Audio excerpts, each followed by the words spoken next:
Remember when Judy Garland kind of set her daughter Liza up in a lavender marriage? I do.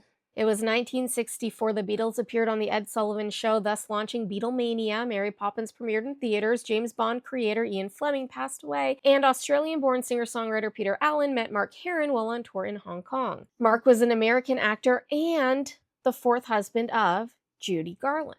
Or maybe Judy met Peter when she found him singing Over the Rainbow in a dive bar. Who knows?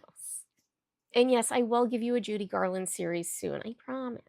Anyway, Peter ended up touring with Judy, opening up for her as she made her way through East Asia. As Judy made her way back to America, she helped Peter with his career, introducing him to important women in her life like Bette Midler. Oh, and her daughter Liza. On October 28, 1964, Judy introduced her 18-year-old daughter to 20-year-old Peter while they were in London rehearsing for their performance at the London Palladium. 2 months later, on November 26th, they were engaged to be married at Trader Vic's at the London Hilton. While their engagement was quick, they did wait a few years to get married. The pair finally tied the knot in the Crystal Ballroom of the Ritz Hotel in New York City on March 3, 1967, just a few days before Liza's 21st birthday. While Judy had waffled over whether or not she approved of the marriage, she obviously gave her blessing, and Peter would say she's one of the best mothers-in-law a fellow could have. She can give us advice no other parent in the world could give.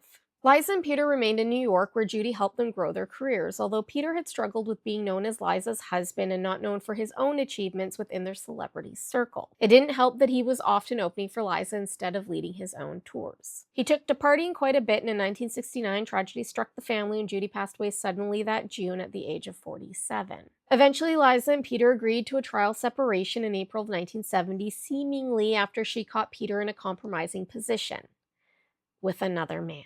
Rumor has it that Mark and Judy knew about Peter's sexuality prior to his marriage to Liza. It was part of the reason why Judy was unsure about their union. Apparently, everyone who knew Peter knew about his sexuality. He was described as both pansexual and bisexual regarding his past relationships. But none of that mattered to Peter. For him, his feelings for Liza were authentic. He said that Liza was like his sanctuary. And while many in Peter's life were aware of his sexuality, apparently Liza was not one of them. When she found Peter in that compromising situation, her longtime friend Michael Feinstein said she was truly devastated when she found Peter Allen in a compromising situation with another man. And people always say, how could she not have known? She didn't know. I absolutely believe that. Peter's continued relationships with men made it impossible for their marriage to continue, with Liza saying, "The betrayal was so huge. When I found out, it's that terrible thing of the first lie leading to other lies. Like, it was the first time. I'll never do it again. I was just curious, or I was drunk."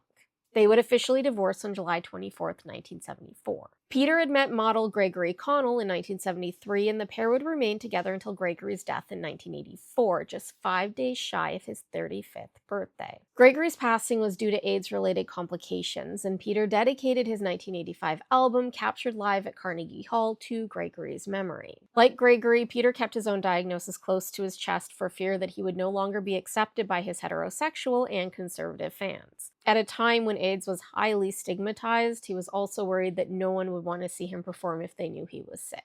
In 1992, Peter was diagnosed with AIDS-related throat cancer. His last performance was on June 26th of that year. He was able to spend his last days at his beach house in California before passing away at Mercy Hospital in San Diego on June 18th, 1992. He was just 48 years old.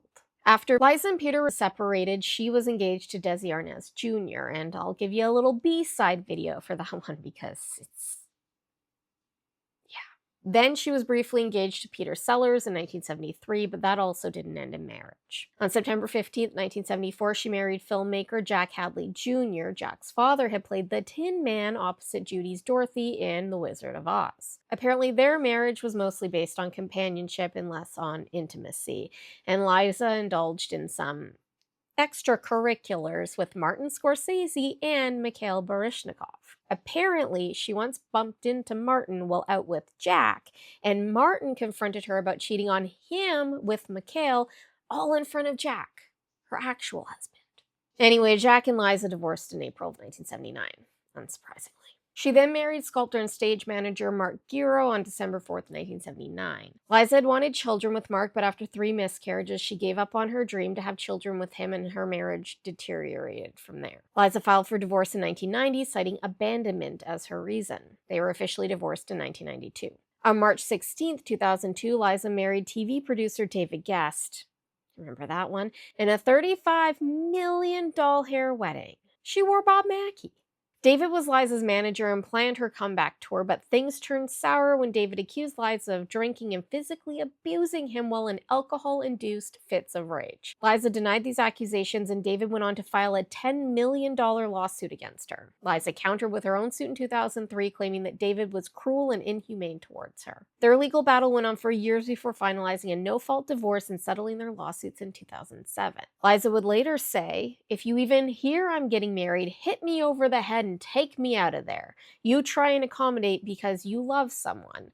And nowadays, why get married? Nobody else does. It's not like I want to have children. I tried that, didn't work, unfortunately." While her first marriage to Peter obviously didn't go as planned, Liza and Peter remained friends after their divorce. He also remained very much part of her family. Liza had said of Peter that he was so hilarious and so much fun to be with, and he was so great on stage. She had also said, "I think he felt restricted. He needed literally to come out."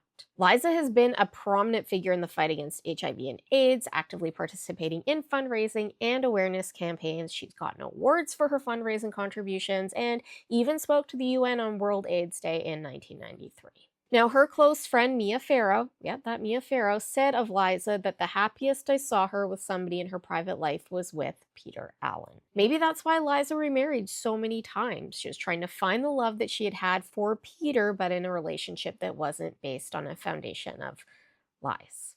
Well, Liza and Peter's marriage wasn't a traditional lavender marriage in the sense that Liza wasn't aware of Peter's sexuality when they were married. It shows the lengths that someone would go to hide who they are for fear that they wouldn't be accepted and would lose everything that they had worked so hard for.